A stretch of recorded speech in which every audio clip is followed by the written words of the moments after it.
ఆదిలాబాద్ జిల్లా జైనత్లో ఉద్రిక్త పరిస్థితులు నెలకొన్నాయి. ఇళ్లల్లోకి వర్షపు నీరు చేరి తీవ్ర ఇబ్బందులు ఎదుర్కోవాల్సి వస్తుందని గ్రామస్తులు ఆందోళన వ్యక్తం చేశారు.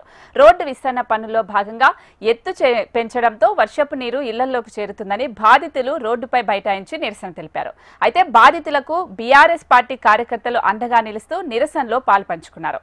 వర్షపు నీరు ఇళ్లల్లోకి రాకుండా చర్యలు తీసుకోవాలని అధికారులు వెంటనే స్పందించాలని గ్రామస్తులు కోరారు. అయితే దీంతో సంఘటనా స్థలానికి చేరుకున్న పోలీసులు వారిని అరెస్ట్ చేసే క్రమంలో అక్కడ ఉద్రిక్తత పరిస్థితి దారితీసింది. వారి సమస్యలు పరిష్కరించాలని కోరగా పోలీసులు తమపై అక్రమ కేసులు బనాయిస్తున్నారని బాధితులు వాపోతున్నారు.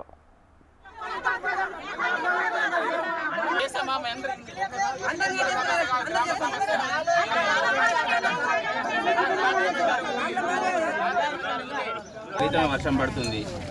స్థానికంగా ఇక్కడ సెక్రటరీ గారు లేరు, స్థానికంగా ఎంఆర్ఓ గారు లేరు. ఫ్లడ్ వచ్చేసింది. వాళ్ళ ఇళ్ళలో మొత్తం వస్తువులు నానిపోతున్నాయి.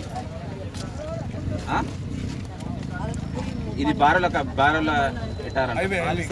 నేషనల్ హైవేకి ఇక్కడ రైట్ సైడ్ లో ఉంటుంది మొత్తం సార్. ఒకటి వాటర్ పోకుండా వాటర్ మొత్తం జామ్ అయింది. వాటర్ పోకుండా పైపు మొత్తం జామ్ అయింది. ఇక్కడ బాగా డౌన్ సైడ్ మొత్తం మోరం పోసి మొత్తం వాటర్ పోకుండా ఏం చేసిండ్రు.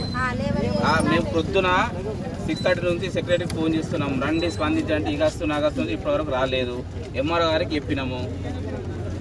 ఈ సమస్య ఇప్పుడు కాదు, గత 10 సంవత్సరాల నుంచి ఉన్నది. ఇప్పుడు రోడ్డు హైట్ అయింది. మరి దీనికి శాశ్వత పరిష్కారం చూపించేంత వరకు గ్రామస్తులు అందరూ వచ్చి